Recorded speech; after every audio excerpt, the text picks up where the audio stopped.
Thank you for listening to today's episode. If you liked it, please share or like it on whatever platform you use.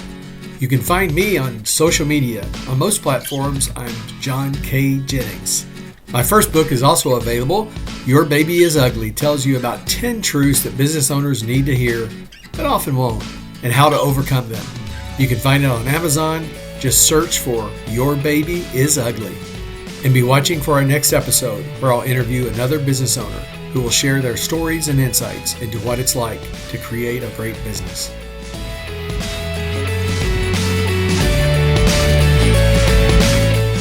All right, today we are joined by Denise Sears, who is the president and CEO of SOS International.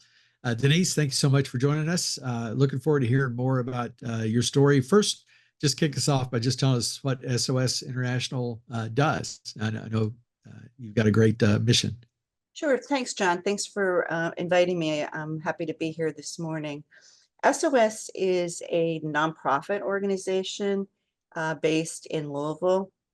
However, our focus area of work is global.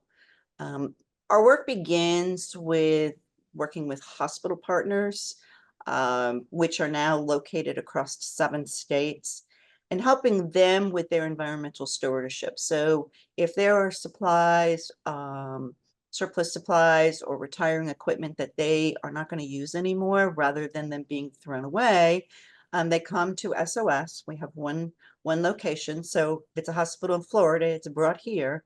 And here is where everything is processed and determined if it still has the potential to positively impact a life. So on the medical supplies, they're sorted by date, by item. Pieces of equipment are tested by biomedical engineers. And then the finished product is delivered through one of 3 programs. Our international program, which is our longest program, we were founded with just the international program. And that focuses on developing and underdeveloped countries in the world, as well as war-torn areas, with a strong focus on achieving a sustainable change in a particular health measurement, maternal mortality, access to surgical care, primary care.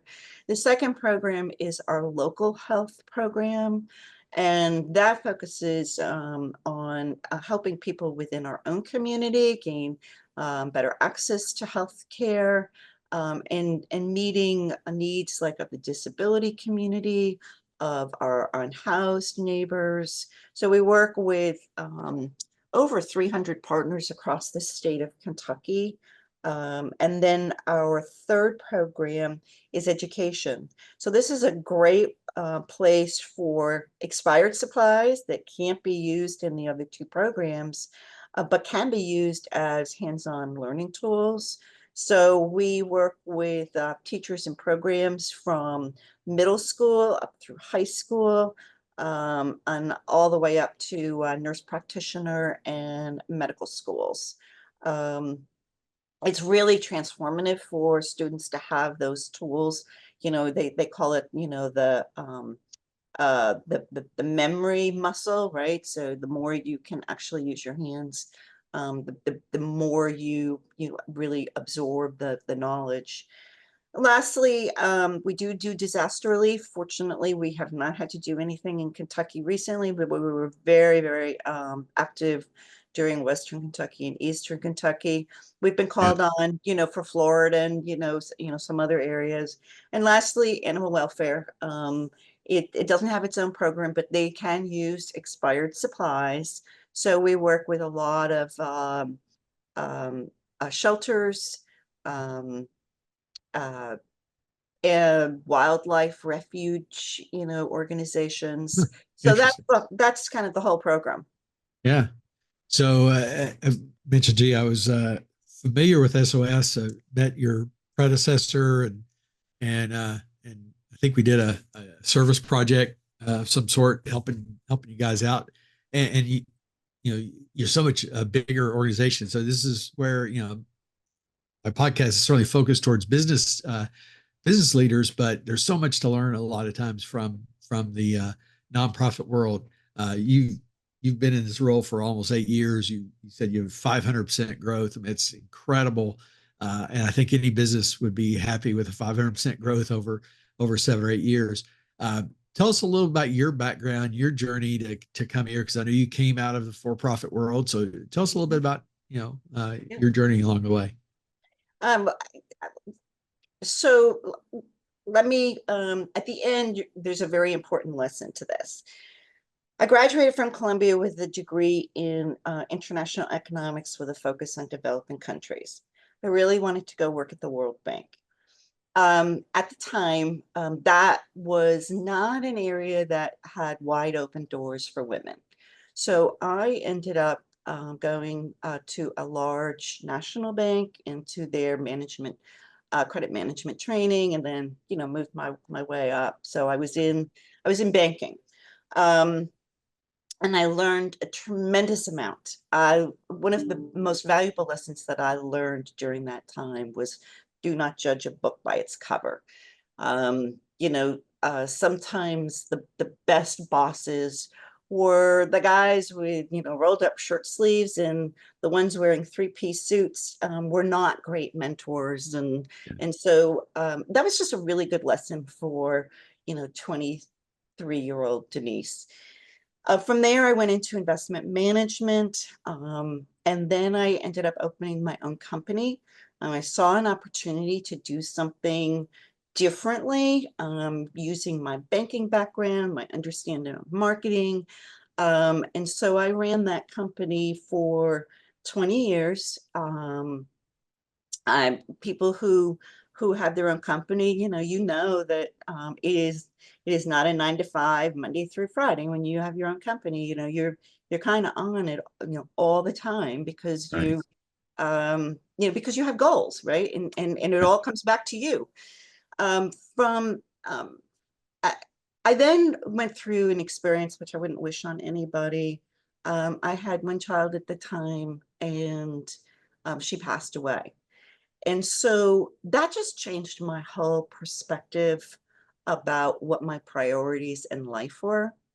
I ended up moving here to Louisville, honestly, with the intention of getting back into my original banking career. But I had nonprofits constantly coming to me and seeking my guidance, my counsel, because of my years in business. They were recognizing that good business practices are essential in good nonprofit management. Right. Um, I fought tooth and nail, honestly, not to get into the nonprofit industry, but I ended up in there, and it's a decision that I'll never, regret. Um, I had the opportunity to work with some amazing people and do some amazing things in the city, including in West Louisville. And then I came to SOS. Now here's the lesson. Okay.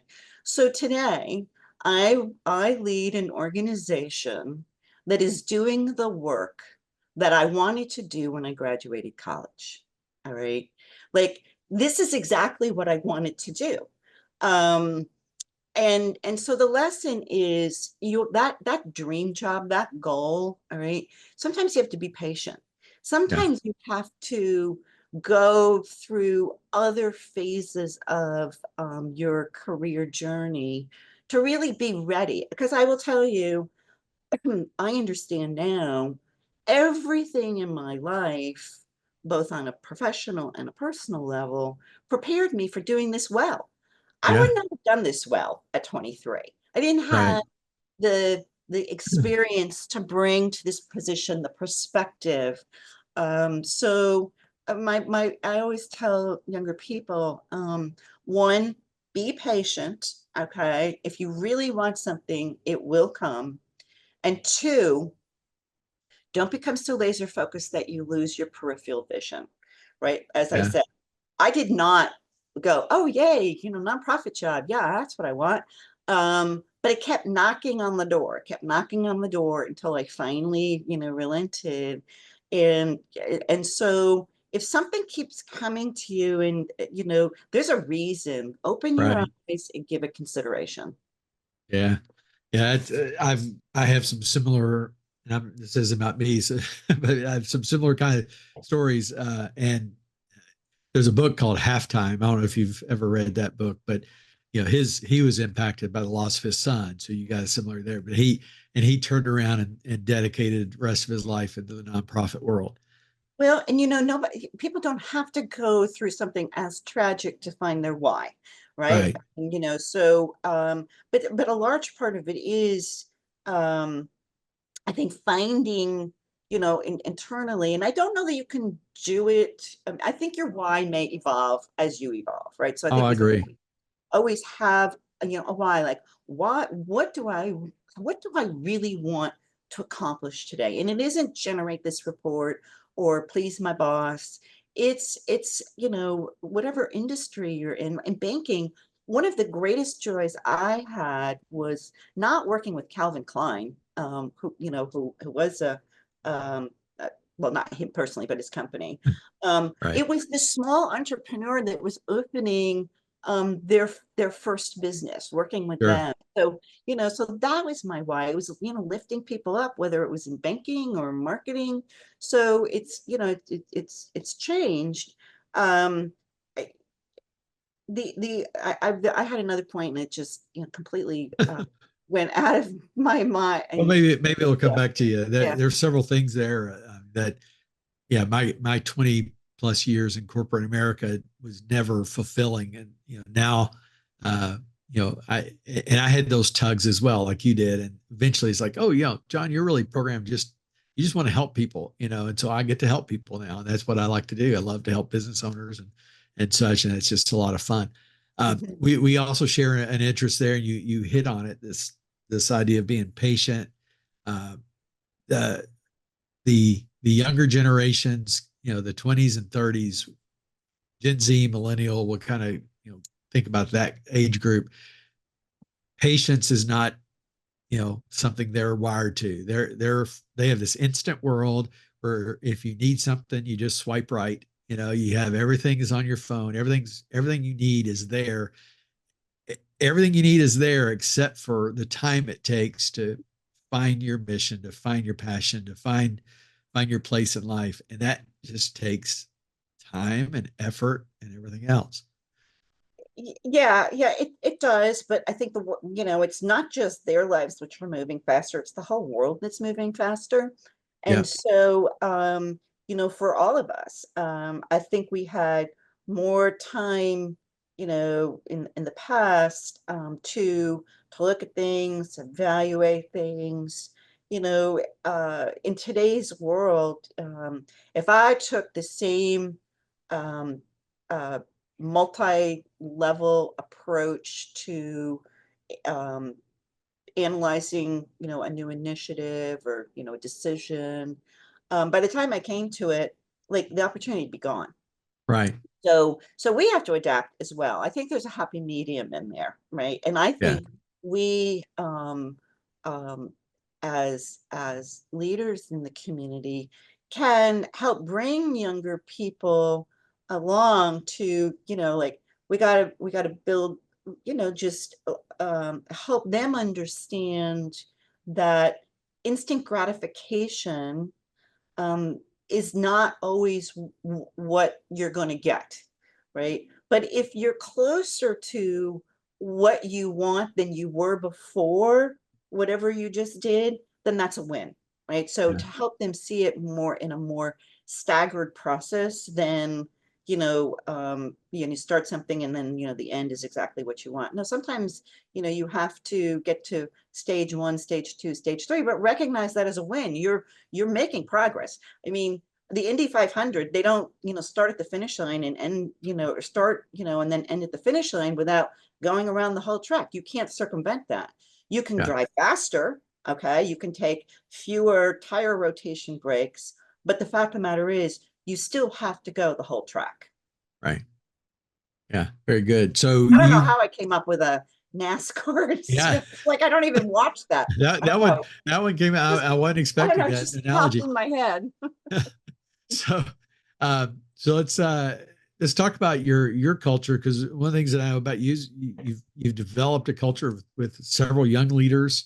Uh, what are one, how did that come about? And two, what have you learned about them and about yourself in doing that? So I think one of the most important things as when you're in a leadership role is making sure you have the right bodies in the right seats.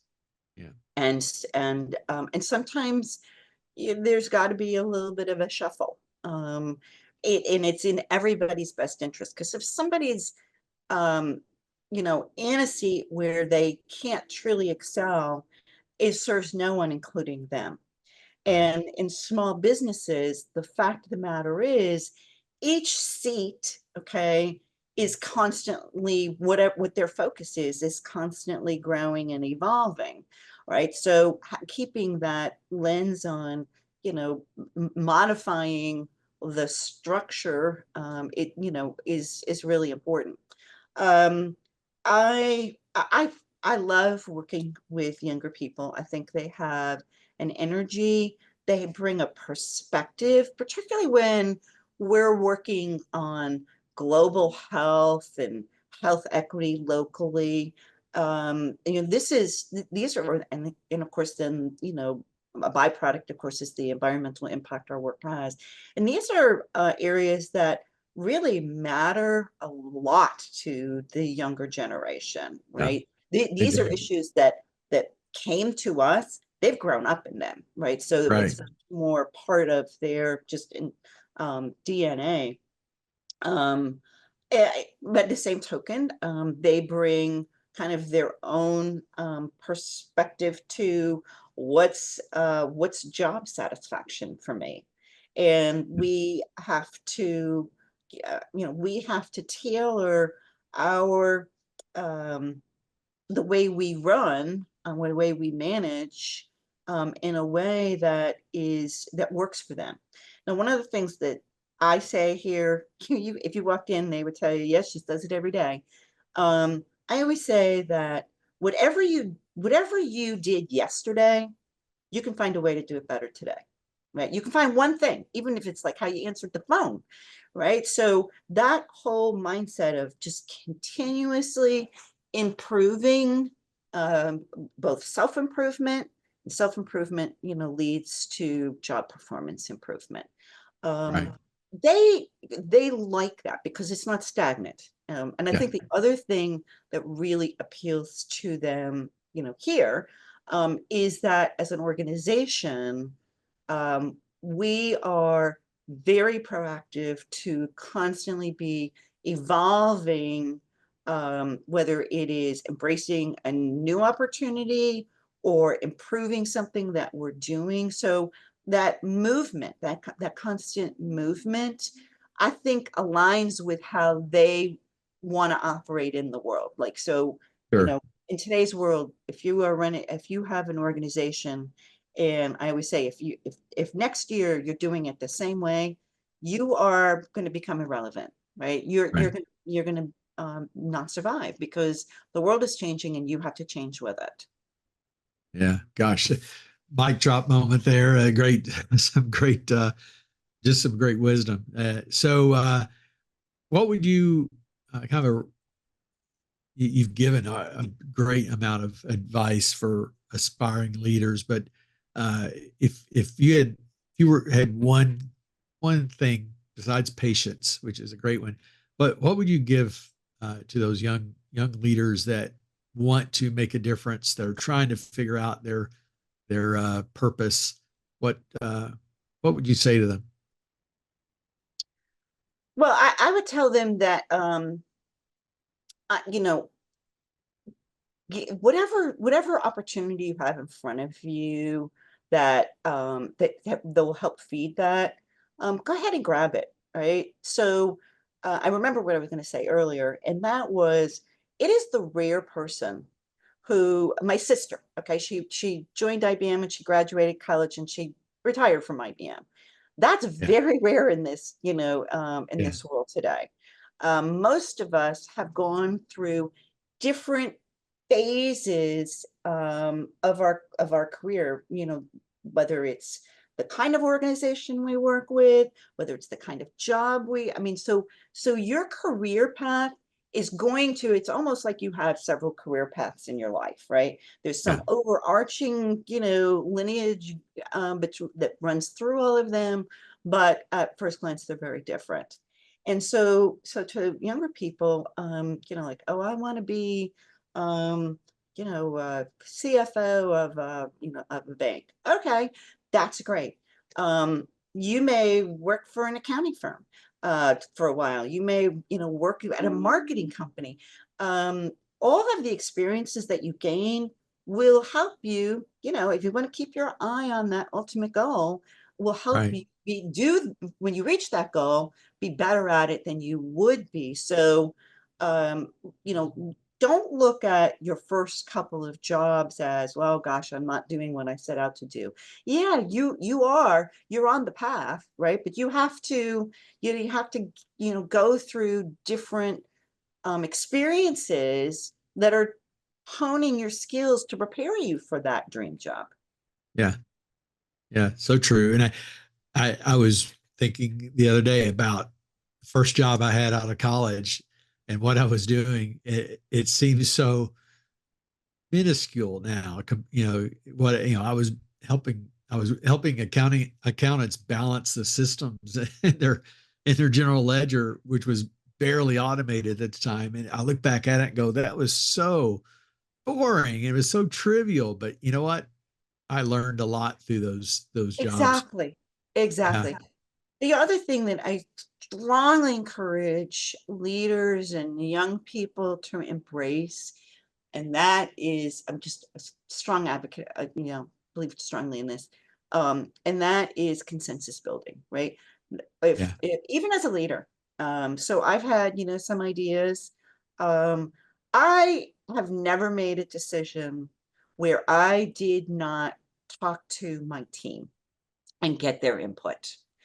And I will tell you I remember one time we were doing something, and it was one of our warehouse staff that what he said was such a jewel. It Yeah. completely pivoted. So make sure also that everybody on your team feels equally valued. All right. Right. So your executive vice president and your, entry level person, they need to feel equally valued to the goal of achieving the organizational goals, because they both have, everyone has a valuable input into, and that makes them feel part of it. So at the end, it also helps you reach consensus because you've had multiple voices, and a lot of times you can learn a lot from the other people on your team.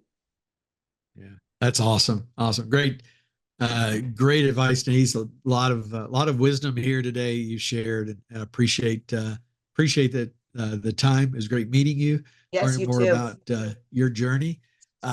If people are interested in SOS and wanting to help in some way, Yeah, first of all, we're a team of, we're a very small team. We rely heavily on volunteers. So you want to do some good in the world, go to SOS's website. It's soshealthandhope.org, and sign up to volunteer. Or just say, I want a tour. I want to come see what you're doing. yeah, So we love having visitors and sharing, the mission and the work. And nobody has ever left saying, well, that was less than what I thought it was going to be. Everyone always leaves saying, this was so much more. So you really got to come and experience, in person to really yeah, grasp the magnitude of what we're doing in the world. yeah. Well, I'm going to take you up on that because it's been 10 years since I've been there. Good. So That's good. I'm glad, John. Good. I look forward to seeing how much you've grown. Thank you again for your time. This has been great. Very I welcome. truly appreciate it. Very welcome. Thank you. Thank you for listening to today's episode. If you liked it, please share or like it on whatever platform you use. You can find me on social media. On most platforms, I'm John K. Jennings. My first book is also available. Your Baby is Ugly tells you about 10 truths that business owners need to hear, but often won't, and how to overcome them. You can find it on Amazon, Just search for Your Baby is Ugly. And be watching for our next episode where I'll interview another business owner who will share their stories and insights into what it's like to create a great business.